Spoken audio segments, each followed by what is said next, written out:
y preparar a las personas en el área tecnológica, ya sea desde cero o para mejorar. A continuación, mi compañera Dulce me ayudará a dar unos anuncios de la comunidad. Dulce. Hola, denme un segundo en lo que les comparto la pantalla.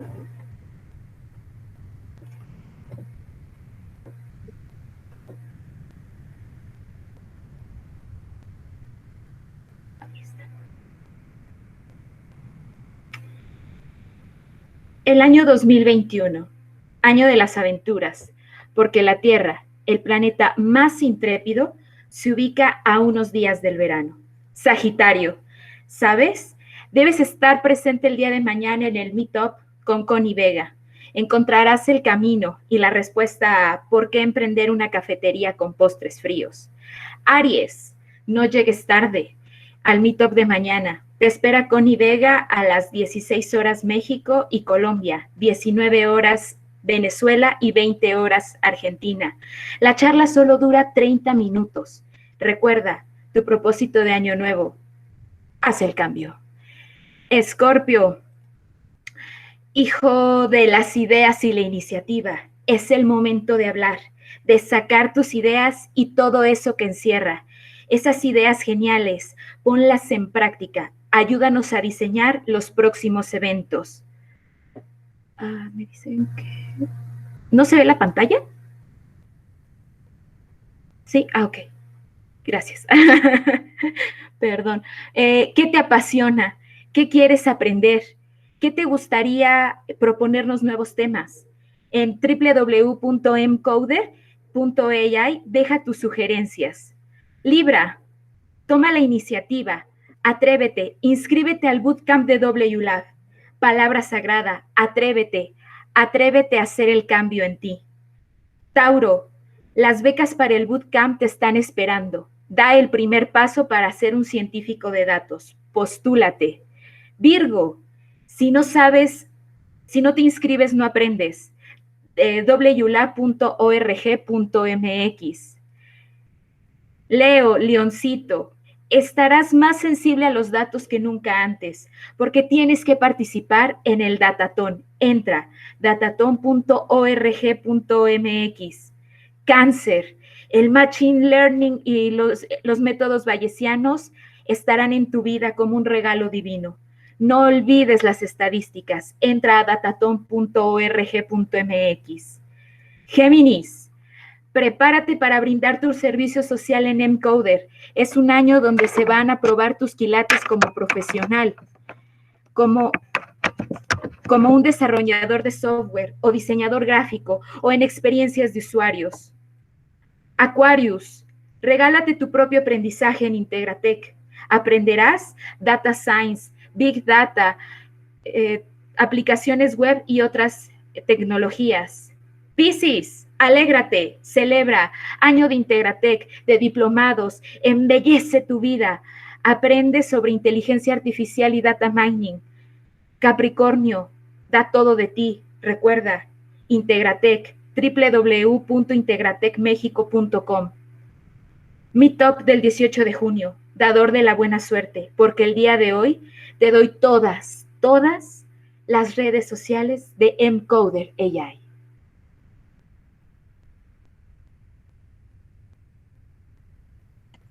Muchas gracias, Dulce, por tan divertidos anuncios. Una manera muy creativa de presentarlos. Okay. Bueno, sin más preámbulos, vamos a empezar con el meetup de hoy, titulado Análisis de Wavelet de datos GPR. Le cedo la palabra a mi compañera Flor López. Hola, ¿qué tal? Buenas tardes. En un momento les comparto mi presentación.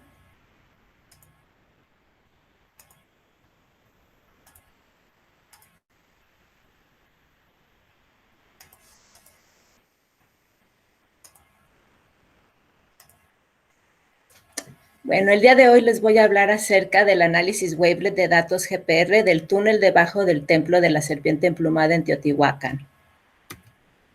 Mi presentación se divide en estas partes. Primero les voy a hablar un poco acerca de los antecedentes del proyecto, la metodología que usé en mi análisis, los resultados del análisis de datos y, por último, las conclusiones. Este trabajo se basa en el hallazgo del túnel debajo del Templo de la Serpiente Emplumada en Teotihuacán, el cual está localizado en el complejo de la Ciudadela, que es un centro sagrado político y económico. Es uno de los edificios más relevantes de Mesoamérica, entre otras cosas por su decoración inigualable en alto y bajo relieve de sus tableros y taludes. El arqueólogo Sergio Gómez nos dice que este hallazgo nos guiará hacia un mejor entendimiento de la cosmovisión teotihuacana, su ideología religiosa y su conformación social. En estas imágenes les muestro las fachadas tanto del Templo de la Serpiente Emplumada, y este es un ejemplo de sus taludes, donde podemos ver las cabezas de la serpiente emplumada, y aquí en sus tableros podemos ver los mascarones de Tlaloc, que es el dios de los teotihuacanos del inframundo. El proyecto Tlalocan Camino Bajo la Tierra empezó en el 2003 y sigue activo hasta ahora. Al finales del 2003, los arqueólogos Sergio Gómez y Yuli Gazola descubrieron un respiradero del túnel y se preguntaron si este respiradero formaba parte de una construcción subterránea. Por eso se decidió aplicar uno de los métodos de la instrumentación electromagnética, porque es un método no destructivo ni invasivo, lo cual era un requisito del INAH. Aquí nosotros podemos ver en este punto el acceso al túnel, que es la fosa que se encuentra justo enfrente de la plataforma adosado a lo que es el templo de la serpiente emplumada. ¿Por qué le pusieron al proyecto Tlalocan? Como ya les mencioné que Tlaloc para los teotihuacanos, su dios del inframundo era Tlaloc, pues Tlalocan es el lugar a donde llegaban las personas que morían ahogadas o porque recibían algún rayo a la hora de morir. Aquí yo les muestro una imagen del sitio arqueológico de Teotihuacán. Esta parte viene siendo la ciudadela en donde se encuentra el Templo de la Serpiente Emplumada. Este es un canal que los teotihuacanos construyeron para desviar el cauce del río San Juan. Esta es la calzada de los muertos, para que se den más o menos una idea de dónde se encuentra ubicado el templo. Esta es la pirámide del Sol. Y por último, aquí podemos ver a la pirámide de la Luna. En esta imagen les muestro al robot Tlaloque 1 que fue utilizado para explorar inicialmente al túnel. Si se fijan, el túnel estaba completamente cubierto por tierra y por restos de rocas, y nada más había esta abertura para poder entrar a él. Esta es una vista desde el túnel, donde podemos ver la fosa de acceso. Así se bajaba inicialmente al túnel. Eran 14 metros de largo bajar estas escaleras.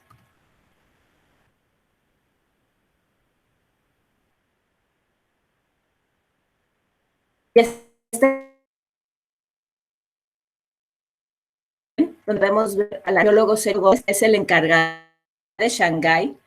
Premian al proyecto Tlalocan como uno de los descubrimientos más importantes del mundo. De un total de 93 nominaciones que fueron evaluadas por el comité de selección, el túnel fue reconocido como uno de los 10 mayores descubrimientos arqueológicos. Para la exploración del túnel, los arqueólogos pidieron la ayuda de instituciones de investigación, formando así a un gran grupo multidisciplinario. Por parte del Instituto Nacional de Antropología e Historia, participaron la Zona de Monumentos Arqueológicos de Teotihuacán, la Coordinación Nacional de Monumentos Históricos, con sus laboratorios de imagen y análisis dimensionales, por parte de la Subdirección de Laboratorios y Apoyo Académico participaron los laboratorios de Arqueobotánica y Arqueozoología, y por último, la Dirección de Estudios Arqueológicos. Por parte del UNAM participaron el Instituto de Geofísica, del cual forma parte mi tutor, el doctor Víctor Manuel Velasco Herrera, el Instituto Nacional de Investigaciones Nucleares, el Centro de Física Aplicada y Tecnología Avanzada, y el Laboratorio Nacional de Espectrometría de Masas con aceleradores. Y por parte del Instituto Politécnico Nacional participó un equipo de ingenieros que construyeron los robots Tlaloc 1 y Tlaloc 2 para la exploración del túnel. Esta fue la segunda vez que se usó un robot en una excavación arqueológica en el mundo. La primera vez se usó en Egipto. Antes de realizar las mediciones con el georradar, que es GPR por sus iniciales en inglés, primero se hicieron mediciones de calibración en esta zona, que es un canal, donde se trató de obtener los huellos espectrales de materiales ya conocidos, como son la arcilla y tepetate en esta zona. El doctor Velasco Herrera postuló que en el momento que se hicieran las mediciones para el túnel, la huella espectral desconocida iba a tomarse como relleno del túnel.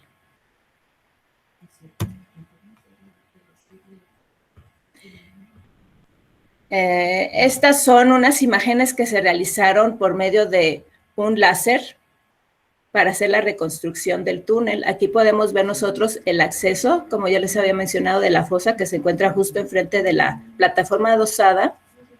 Y aquí podemos ver la longitud del túnel que se dirige hacia el centro de este templo. Como ya les había mencionado, el acceso tiene una profundidad de 14 metros y una longitud de aproximadamente, se había calculado con el georradar de entre 100 y 120 metros de largo. Esta longitud, ya después de que se realizaron las excavaciones, se confirmó que fue realmente de 103 metros de largo. Y bueno, ¿qué es los arqueólogos relacionan este túnel como la materialización del inframundo, que es un lugar de creación donde residen las fuerzas telúricas emanadas de deidades. El túnel, como les mencioné, conduce hacia el centro del templo. Tiene una orientación oeste a este que coincide con la cosmovisión mesoamericana en general. Y el inframundo se considera una región acuática y este túnel alcanza el nivel freático, es decir, donde llegan los mantos acuáticos y tiene una profundidad entre los 12 y 15 metros. Y la hipótesis inicial de los arqueólogos eran que al final de este túnel iban a encontrar la tumba de un gobernante de Teotihuacán, pero eso no fue así. Más adelante les voy a explicar qué fue lo que encontraron realmente. Este es un video que hicimos con un dron de la zona de la Ciudadela. Aquí podemos ver la plataforma adosada y como les comentaba, pues siempre no les comenté, pero uno de los problemas de calibración cuando se hacen las mediciones es que todo el tiempo está rodeado de turistas esta zona, ¿no? Entonces es muy difícil hacer mediciones. En esta zona donde vemos este como toldo, aquí es donde se encuentra el acceso al túnel. Y vamos a ver un poquito con más detalle lo que es la zona de la Ciudadela. Son estos como tipo altares que les dicen ellos. Y más adelante podemos ver pues las montañas que unas se asemejan a las posiciones de las pirámides. Y acá podemos ver lo que es la pirámide del Sol y más al fondo la pirámide de la Luna que termina al final de la calzada de los Muertos. Y ahora sí vamos a ver, voy a bajar un poquito el sonido. Este es el interior del túnel. Ellos recubrieron con pirita las paredes y nos dice el arqueólogo que ha de haber sido muy impresionante a la hora de entrar con antorchas porque lo que querían los teotihuacanos es que se viera como si fuera el cielo con las estrellas, simulando el inframundo. Podemos ver estas construcciones que son un sistema de ventilación porque al final esta zona tiene una gran concentración de radón. Al hacer las mediciones con el georradar se descargaban las baterías y esta fue la razón. Y también pueden ver esta estructura de metal, ya que justo al final, antes de entrar a la cámara, hay una enorme fractura, entonces hay riesgo de derrumbe, entonces tuvieron que instalarla. Y justo aquí este hueco que vemos nosotros es la entrada antes de la cámara principal, que se encontró al final del túnel. Yo ya esta cámara no la vi, pero es muy interesante lo que encontraron ahí.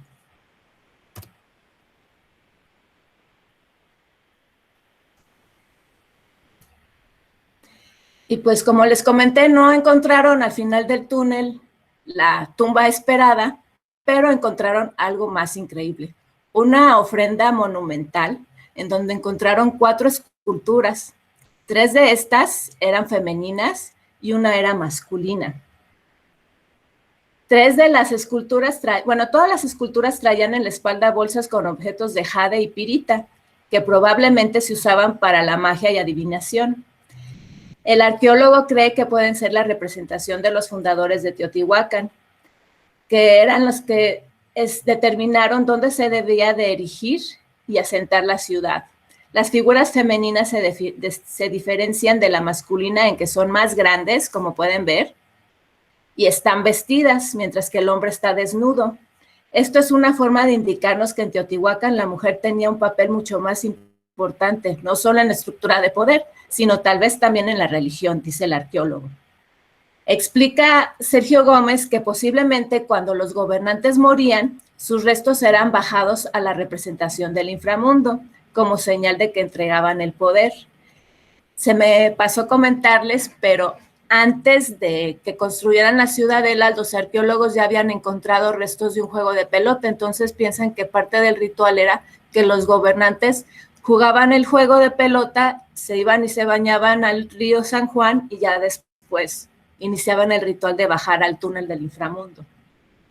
Entonces, ya que él piensa que los restos, cuando morían los gobernantes, se bajaban sus restos, como señal de que entregaban el poder, igualmente el nuevo gobernante bajaba a las profundidades para adquirir la investidura. Esto porque el poder no se adquiere de los hombres, sino de las divinidades del inframundo, y de ahí el gobernante ya emergía como una deidad.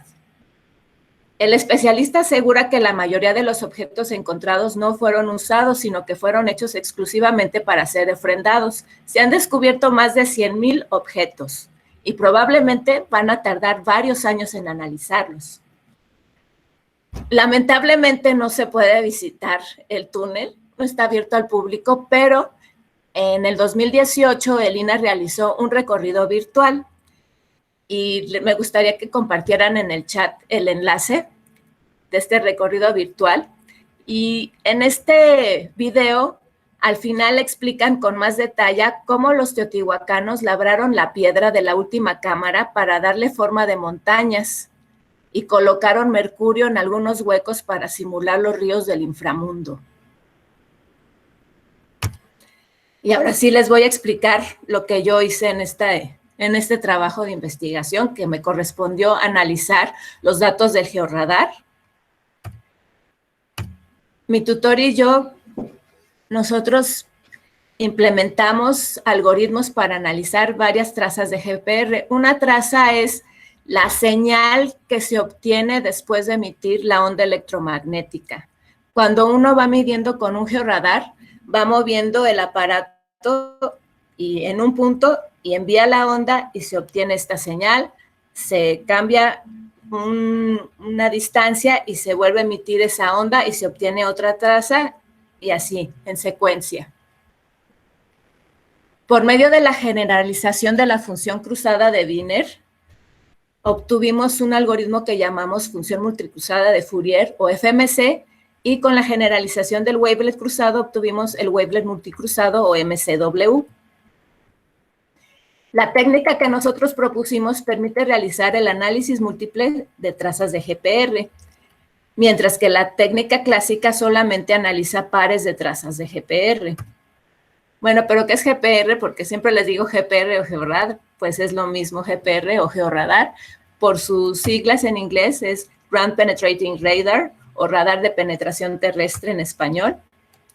Y es un método que se basa en la transmisión de pulsos electromagnéticos que después se propagan como ondas dentro de la Tierra. Lo que se hace es medir el tiempo que tarda entre la transmisión de la señal, la reflexión de las discontinuidades enterradas y la recepción en la antena superficial del radar.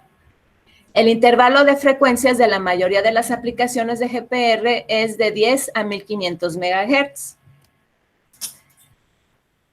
Entre mayor sea su frecuencia de la antena, menor es la longitud de onda y viceversa. Es decir, cuando nosotros medimos para profundidades de 14 metros, utilizamos una antena de 100 megahertz, pero si quisiéramos nosotros medir profundidades más someras, utilizaríamos una antena de 1500 megahertz. El grado de humedad y la salinidad del subsuelo también afecta la velocidad de propagación de las ondas. Esta no se propaga tan fácilmente o es más lenta. Además de que es muy importante interpretar el radargrama, que les voy a mostrar más adelante, con nuestro método nosotros proponemos hacer un análisis de los datos crudos de manera más puntual, traza por traza. Este análisis, por lo tanto, sería más detallado en vez de que sea solamente global mediante los radargramas. Para este análisis utilicé la wavelet Madre-Morlet. Esta es su ecuación matemática. No se espanten, esta es una onda plana y está modulada por una onda gaussiana.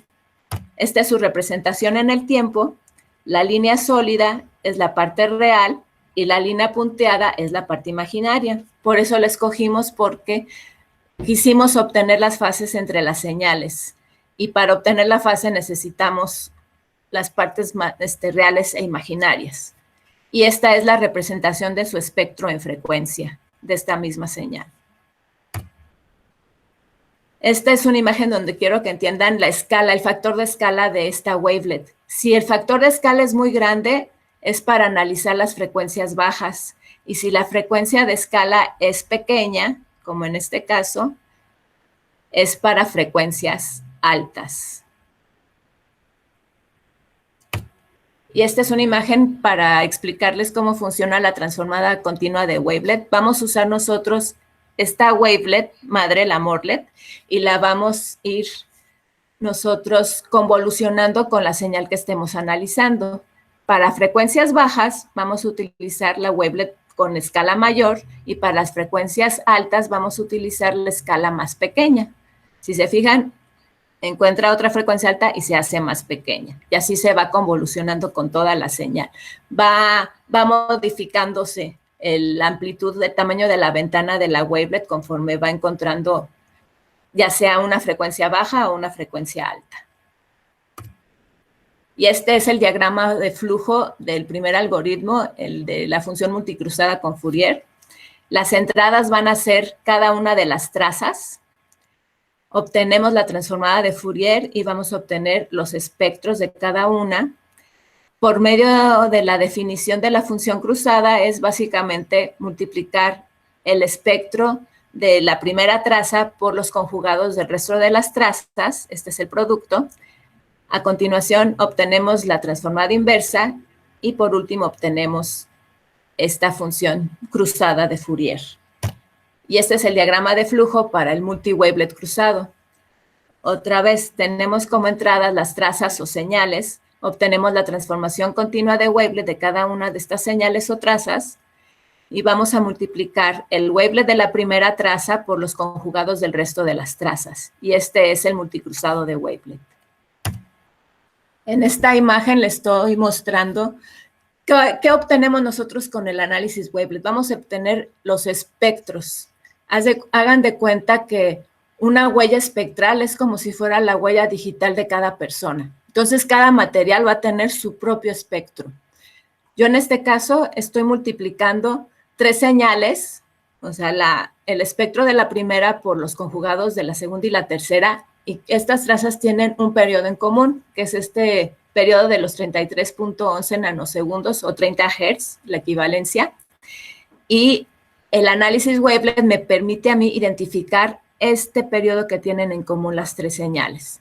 Y también algo que quiero que se fijen es que yo lo que hice en esta primera parte es multiplicar estas señales y obtuve como el producto total. Por lo tanto, este tipo de análisis me permite obtener el periodo, pero global, como de la señal. Y ahora lo que les muestro aquí es el multi-wavelet cruzado. Tenemos aquí los espectros wavelet de la primera señal con los conjugados de la segunda y tercera. Aquí yo no los estoy multiplicando, nada más los multiplico uno por uno. El análisis va a ser más puntual o nosotros le decimos más localizado. Y en este caso también añadí yo ruido para hacerlo más difícil y para ver qué tan bueno era el análisis para detectar la frecuencia o periodo que tuvieran en común y nuevamente me detectó este mismo periodo de los 33.11 nanosegundos para las 3 señales. Y como les comenté que con la wavelet Morle la usé para poder encontrar las fases entre las señales, estas flechitas son las que me muestran la relación de fase entre las señales. Cuando están orientadas hacia la derecha, quiere decir que las 3 señales están en fase.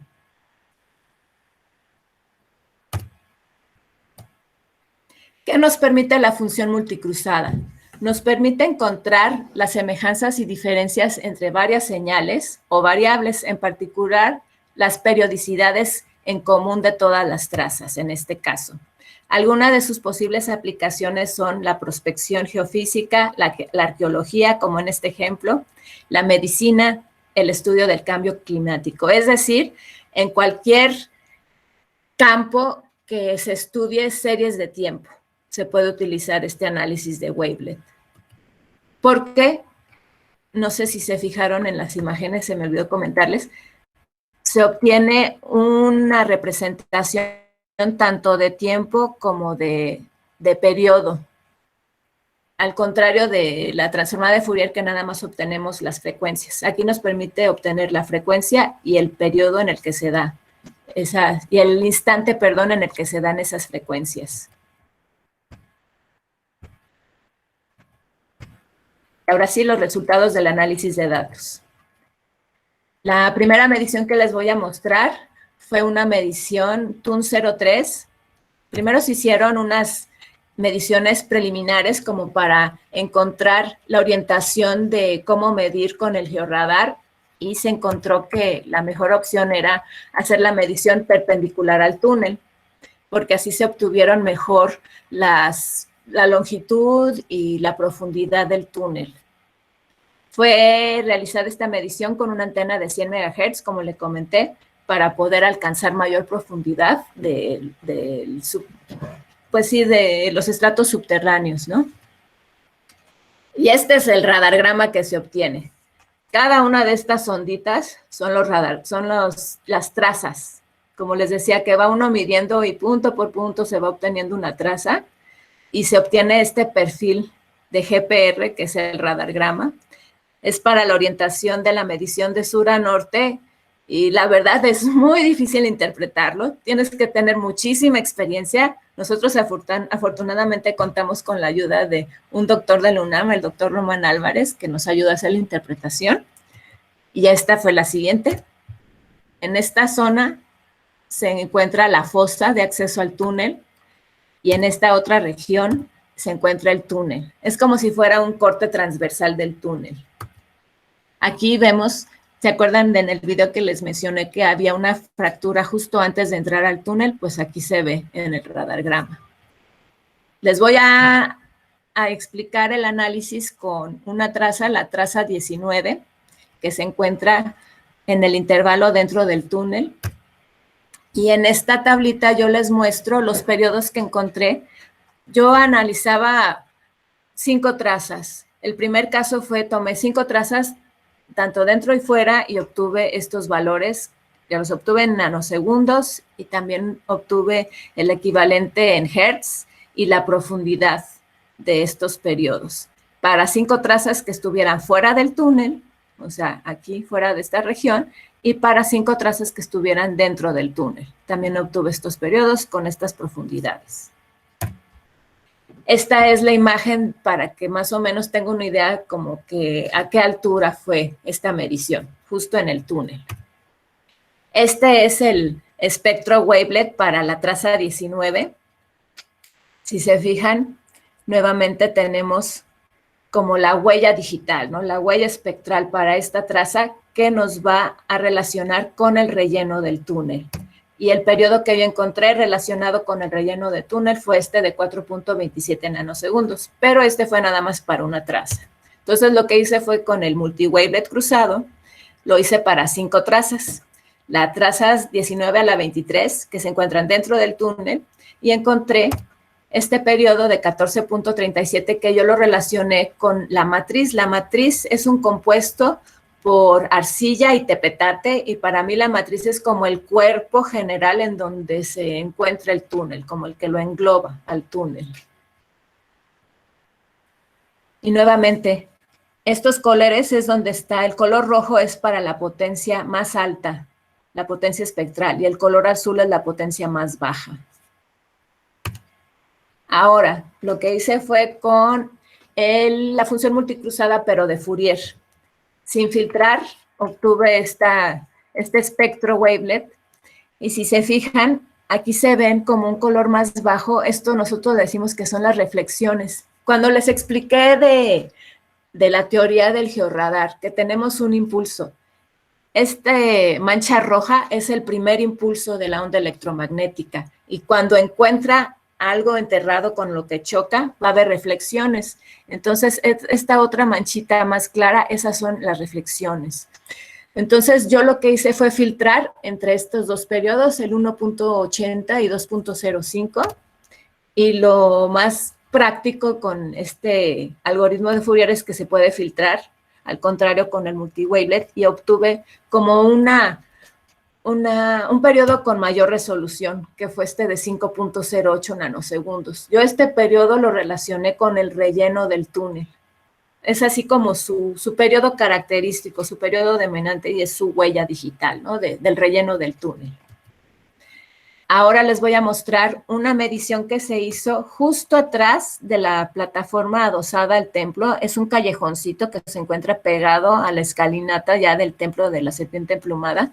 También se hizo con una antena de 100 megahertz, por lo mismo, porque queríamos nosotros que la onda alcanzara mayor profundidad, y con la misma orientación, de sur a norte. Y este es el radargrama que se obtuvo. Nuevamente, estos son los conjuntos de las trazas, y tuvimos la ayuda del mismo doctor de la UNAM, y aquí encontramos el túnel, el respiradero, que fue el primero que encontraron los arqueólogos, y estas dos burbujitas son las cámaras, es la cámara. O sea, a mí me impresionó ver que con ese detalle tan pequeño pudieron identificar, ¿no?, unas cámaras tan grandes ya, viéndolos en la realidad, ¿no? Y en este ejemplo les voy a mostrar el análisis de la traza 14 y de la traza 22. O sea, la traza 14 se va a encontrar justo adentro de la cámara, y la traza 22 va a estar fuera de la cámara. Esta es otra tabla con los periodos que encontré para 5 trazas que se encuentran dentro y fuera de la cámara, y obtuve estos periodos y a esta profundidad. Este periodo para las trazas que se encuentran fuera de la cámara y para las trazas que se encuentran dentro de la cámara. Y esta es la imagen para que tengan una idea más o menos a dónde se hizo la medición TUN 06, ¿no? Justo antes de entrar a la cámara donde se encontró la ofrenda monumental. Este es el espectro multiwavelet para las trazas 14 y 15 que se encuentran dentro de la cámara. Este es como el primer impulso del georradar, y el segundo periodo dominante, este lo tomé yo como el periodo que se relacionaba a la matriz, que es, como ya les mencioné, es el compuesto de tepetate con arcilla. Y ahora lo que hice fue para 5 trazas fuera de la cámara. Nuevamente obtuve este espectro wavelet y encontré este periodo de 20.32 que yo lo relacioné con la arcilla. Esa sería la huella espectral de la arcilla para ese caso.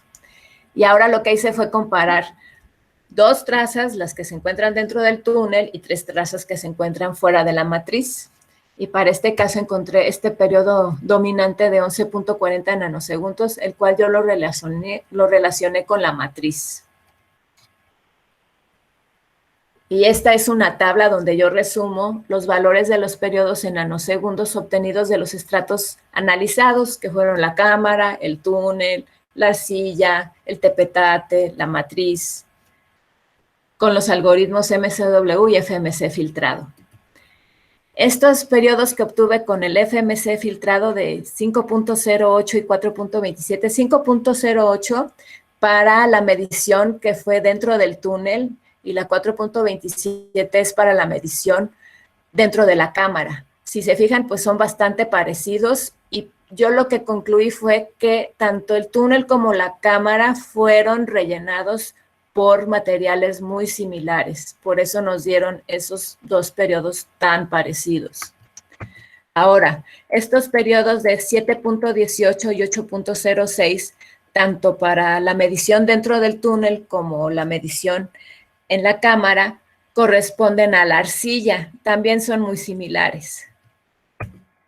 Y esta de 20.32 con 20.30, o sea que son casi idénticas, pero para la cámara y el túnel, pero ahora fue con el multicruzado wavelet, se relacionan con la arcilla también, para el caso del multicruzado del wavelet. Son diferentes porque, como les expliqué, el Fourier es más global y el multiwavelet cruzado es más localizado. Por eso no son idénticos, ¿no? Entre los dos algoritmos, pero uno concluye, llega a la misma conclusión, que corresponden a la arcilla. Y estos dos periodos, utilizando el multicruzado de Fourier de 9.05 y 10.16, corresponden a el periodo de la matriz, o sea, al compuesto de tepetate con arcilla. Y para este caso que tenemos, este me resultó muy interesante, porque con el multicruzado de wavelet, para las trazas dentro y fuera del túnel o de la cámara, se parece mucho al que yo encontré para el relleno del túnel, y ahí fue cuando yo me saqué de onda, ¿no? ¿Por qué se parecen tanto? Lo que no les comenté fue que yo tuve la fortuna de poder visitar el túnel en persona y me percaté que llega el tepetate hasta abajo del túnel, o sea, hasta esa profundidad de 14 metros llega el tepetate. Yo pensaba que era así como que llega el tepetate y no, nada más está en la matriz y nada más, no. O sea, el tepetate llega hasta el túnel. Entonces, yo con esto pude concluir que el tepetate influye mucho en este periodo del relleno del túnel, pero yo no me di cuenta hasta que fui en persona al túnel. O sea, si no hubiera ido yo, no hubiera llegado a esa conclusión. Y nuevamente, con el multicruzado de wavelet, pero para la cámara, también encontré lo mismo, ¿no? Estas dos periodos casi idénticos, ¿no? Que para el relleno de la cámara es casi idéntico a este otro periodo que yo lo relacioné con la matriz. Y es por lo mismo que el tepetate llega hasta esa profundidad donde está la cámara. Se ve la influencia del tepetate, de ese periodo del tepetate, al periodo del relleno de la cámara, utilizando ese algoritmo del multiwavelet cruzado. Conclusiones. Pues presento aquí en este trabajo dos algoritmos de multicruzado, el MCW y el FMC, que fueron usados para analizar los datos de georradar y permiten determinar los periodos correspondientes a los estratos subterráneos del túnel debajo del templo de la serpiente emplumada. Ambos algoritmos complementan el análisis GPR y se sugiere emplearlos para analizar cualquier otro tipo de aplicación que utilice series de tiempo.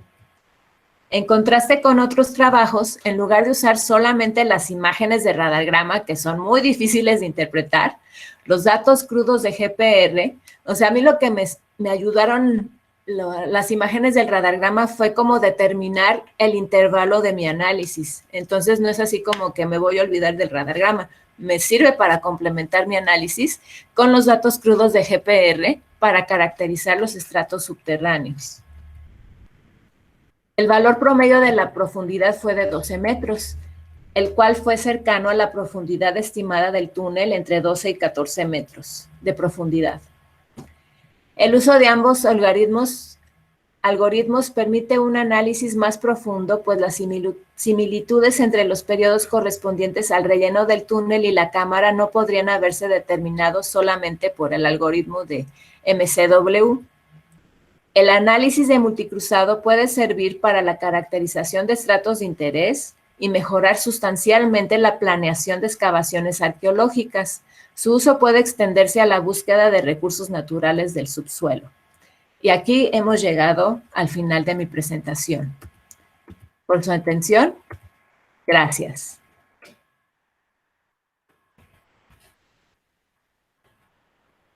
Tienes que pongan los monitos para que vean. pusiste al principio ya. Uno de los monumentos. Muchas gracias, Flor, por la presentación. El tema, la verdad, está muy interesante y no solo nos ayuda a ver cómo áreas que ni siquiera pensábamos que podían trabajar en equipo lo lograron en este descubrimiento importante de nuestra historia. Muchas felicidades por tu aportación. Y Gracias. no sé si alguien tenga alguna pregunta, comentario. Ya no sé, Flor.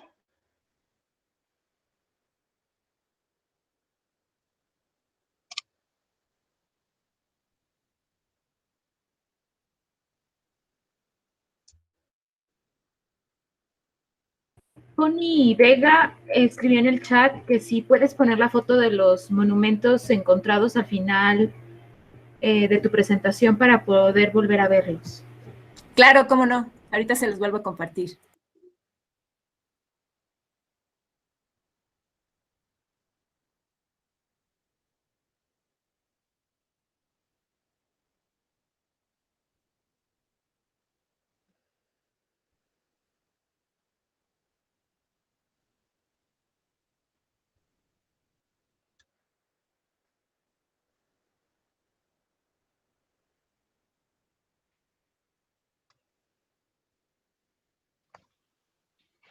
Perdón, es que no había prendido el micrófono.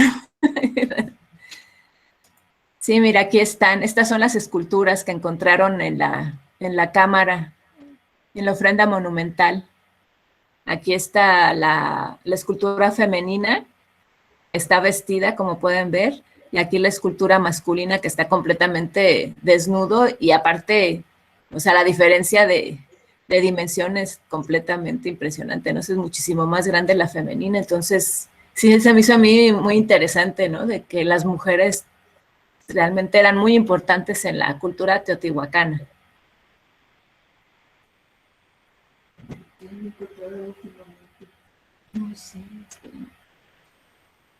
Muchas gracias. Y lo que comentabas es que entonces se pensaba que se iba a encontrar una tumba, ¿no?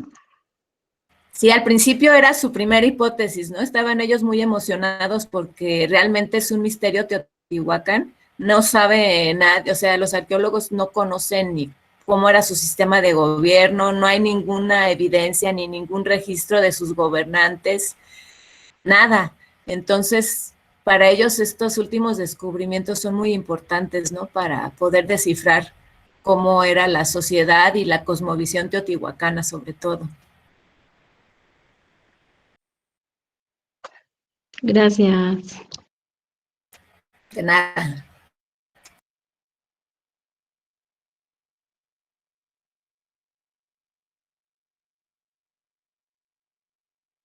Y otra cosa que no les comenté es que este proyecto realmente fue así como que lanzaron la convocatoria y dijeron, a ver, ¿quién nos pueden ayudar? No, porque pues ellos no contaban ni con los georradares, ni el equipo, y fue así como que ir buscando, ¿no? Pero la verdad creo que se armó un equipo muy padre. A mí me impresionó lo de el registro tridimensional que hicieron con el láser, porque ahora se usa mucho como para detectar montículos en la selva y eso, pero ellos lo hicieron para hacer la reconstrucción, ¿no? Con esas imágenes que les enseñé, y también para hacerlo del recorrido virtual, que los invito a que lo vean, está muy bonito, y si tienen de estas gafas de realidad virtual, es así una experiencia inmersiva, ¿no? Está muy padre. Y te explican así la historia de cómo encontraron el respiradero, que estuvo lloviendo muchísimo y se hizo o sea, realmente fue por accidente, ¿no? Como encontraron ese respiradero, porque no lo estaban buscando. Así se hizo un hoyo que estaba lloviendo muchísimo una vez, y ahora sí que Sergio Gómez, como estilo superaventurero, se bajó por ese hoyo y fue cuando vio, ¿no? Como que, wow, aquí tenemos este túnel, ¿no? Está muy padre. La verdad sí está bastante interesante, y pues han encontrado también túneles debajo de la serpiente, de la pirámide del Sol, y también creo que hay otro en la Luna. O sea, tenían como mucho esa cosmovisión del inframundo ahí en Teotihuacán. Está muy, muy padre. Y no sé si saben que también construyeron el sitio basado como en las constelaciones. También se guiaron mucho por eso los teotihuacanos para construir su ciudad.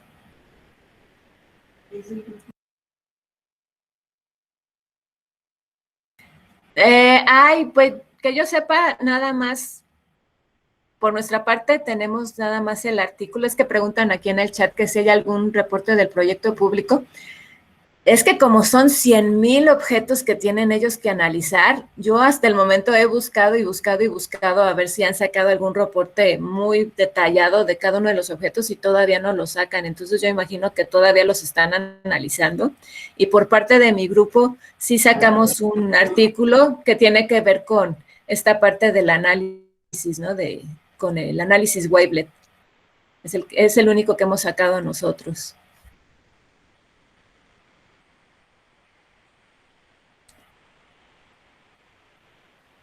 Y ya estuve viendo un poquito el video y la verdad está muy padre. Entonces, como que incluso aunque no tengas los lentes de realidad virtual, puedes mover el celular y como que vas viendo todo el panorama. Sí, es muy Está súper interactivo, interesante. ¿no? Sí, es muy interactivo. Sí, para los que no lo han abierto o no lo han guardado, por ahí copian y abran en sus celulares. Está padre.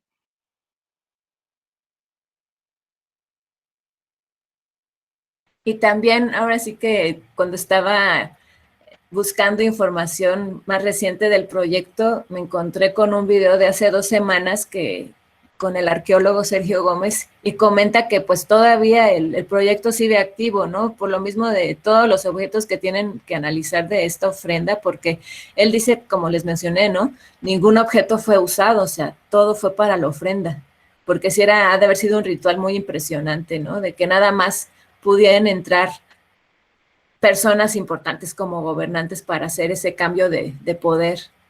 Y dice él que para el próximo año quieren ellos seguir excavando, pero más profundo.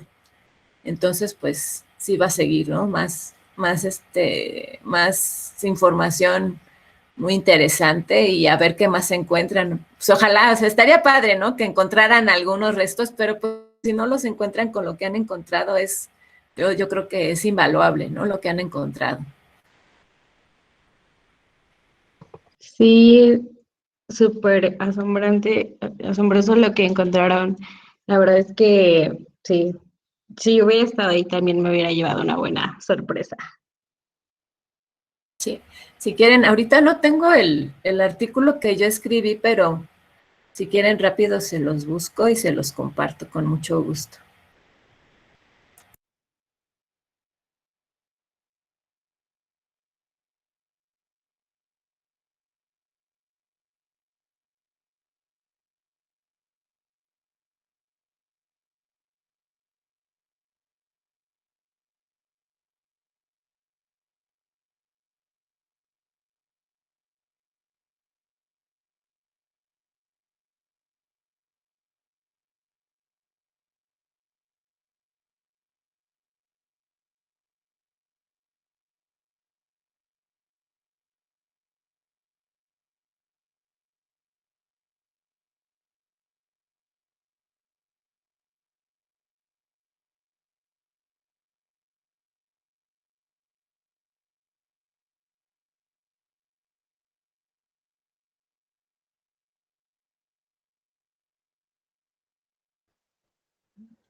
En lo que Flor busca el artículo, bueno, quiero invitar a todos a que activen sus cámaras para tomar la foto de recuerdo del evento.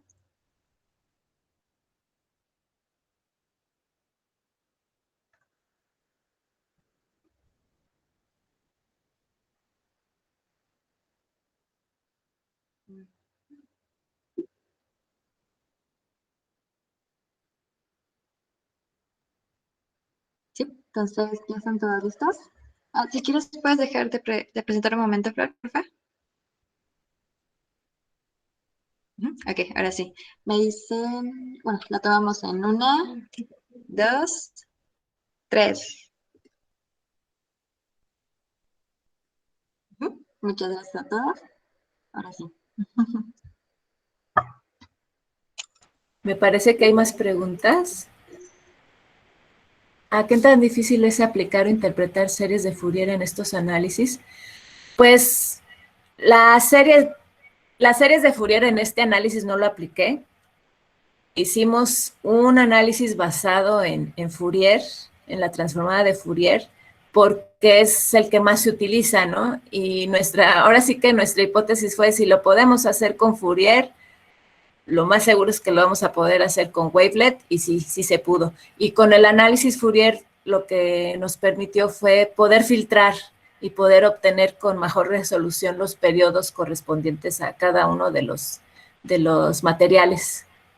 Pero es que la diferencia entre Wavelet y Fourier es que Wavelet te permite hacer un análisis de tiempo-frecuencia, mientras que de Fourier nada más obtienes como que la frecuencia, y la diferencia también es que podría usar lo que le dicen la ventana discreta, ¿no? Con Fourier, o la short term, pero la ventana siempre va a ser constante, y lo interesante de las ventanas con la Wavelet es que se va adaptando según a las frecuencias. Como les comenté, se hace más grande para la frecuencia más baja y se hace más chica para las frecuencias más altas. Entonces nos gustó más a nosotros el análisis Wavelet para este tipo de señales, porque también, a diferencia para Fourier también como que se usa mucho para ondas estacionarias, y para este tipo de análisis de Wavelet se aplica mucho para no estacionarias, como fue el caso de estas ondas electromagnéticas, porque cuando envías la onda va a atravesar diferentes medios y la señal se va a comportar de diferentes maneras. Entonces nunca va a pasar como cuando tú transmites una señal en un cuarto y que va a estar rebotando y se va a hacer estática la onda y vas a obtener una onda estacionaria, ¿no? Entonces, por eso nosotros preferimos, para este caso de las ondas electromagnéticas, usar el análisis Wavelet. También fue otra de las razones por la que lo usamos. ¿Cuál fue el mayor reto que tuve? Ay, perdón, Connie. Es que dice que ¿cuál fue el mayor reto que tuve en este proyecto? Pues en aprender a entender toda la teoría de Wavelet, porque yo estaba nada más acostumbrada a las transformadas de Fourier. Entonces sí fue como cambiar de cassette y tener la mente súper abierta.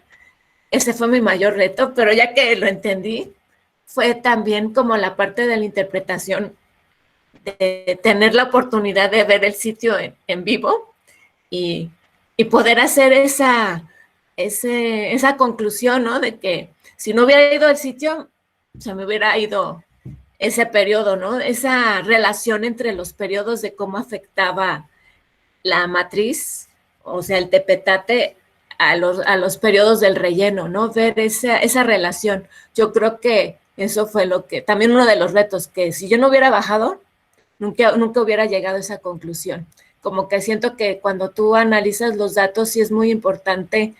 Si no puedes ir, como yo tuve la suerte de ir al lugar en persona, trabajar con gente que tiene mucha experiencia en el tema que estás analizando y que te puede dar mucha retroalimentación de lo que estás haciendo. Entonces, sí, me gustó mucho esa parte, ¿no? De que vas aprendiendo y aprender a apoyarte en las personas para hacer tus análisis. Sí, soy muy chillona.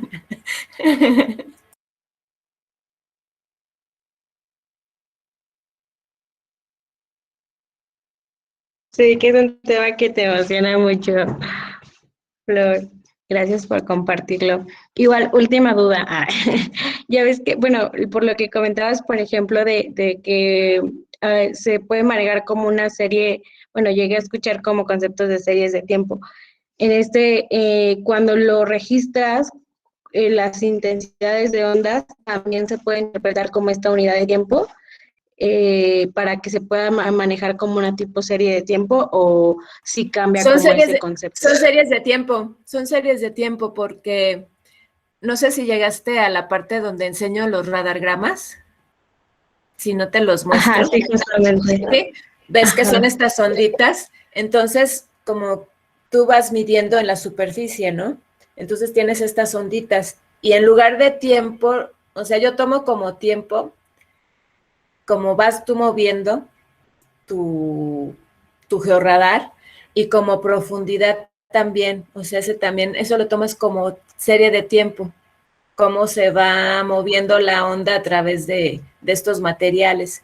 Entonces tienes tú la profundidad que la puedes obtener con el tiempo también, y aparte tienes esta otra información de cada una de las trazas que vas tú midiendo conforme vas avanzando con el georradar pues en la línea de medición, pues.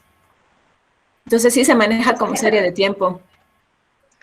Oh, ok, entiendo. Entonces, en lugar, por ejemplo, de estar midiendo como iniciando el centímetro cero a medir en el segundo cero y conforme va uno avanzando, se va registrando en el segundo dos, tres y así, cada uno de los datos. Ah, ok, Es que perfecto. son las posiciones. Haz de cuenta que la primera posición tú mides, entonces tienes tu onda. Y esta va a ser la serie de tiempo. Te mueves y vas a tener tu siguiente posición y vas a tener tu otra onda. O sea, cada treza es tu serie de tiempo. Y cuando tú juntas un conjunto de varias trazas, obtienes lo que es el radargrama, que es como el perfil que le dicen ellos de GPR de lo que estés midiendo. Ah, ok, entonces cada posición o cada traza es una serie de tiempo. Ok, súper. Ya me quedó mucho más claro como la aplicación y la adaptación como a estos conceptos. Mil gracias, Flor. Y ya lo diferente que les mencioné yo, que tradicionalmente nada más el cruzado es pues entre dos señales, ¿no? Y lo que nosotros como novedad propusimos es que fueran entre 5, o sea, entre 2 o más señales. Eso es como la contribución que nosotros quisimos hacer con el método cruzado.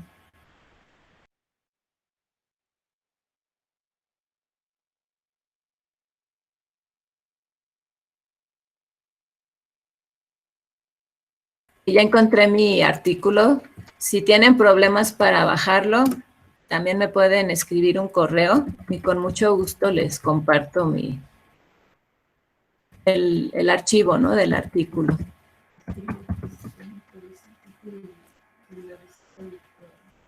Sí. Tania Loza pregunta, ¿qué representaba el color rojo en el diagrama antes de la diapositiva de resultados? Es para el espectro wavelet, tú tienes potencia espectral. O sea, entre mayor sea la potencia, es el color más rojo.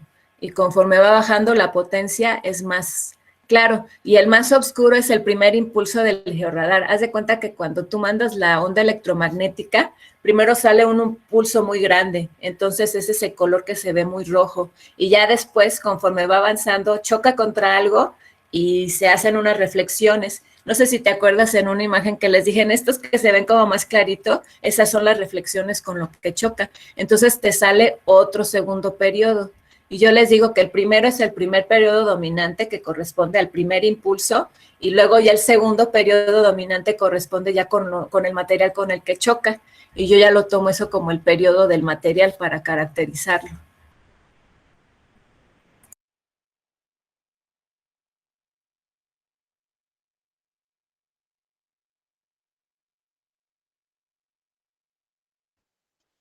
Ok, ok. ¿Alguien más tiene alguna pregunta, duda, comentario? Felicitación.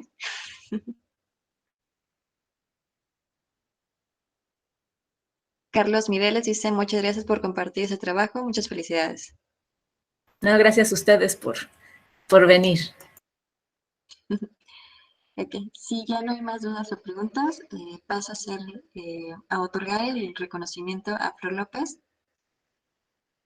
eh, por haber participado y habernos compartido esta información.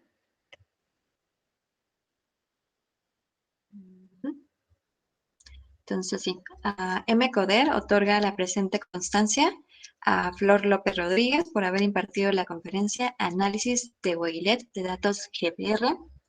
Muchas felicidades, Flor. Gracias por habernos dado esta charla, habernos enseñado que podemos, digamos, formar un equipo multidisciplinario. Y bueno, el día que oficialmente se publica los descubrimientos que han estado trabajando durante estos años, aparecerá tu nombre muy orgulloso. Muchas gracias. Bueno, muchas gracias a todos por asistir. Espero que les haya gustado el evento. Y bueno, no olviden visitar nuestra página de la comunidad de MECODER y nos vemos mañana en el evento, sábado a las 3.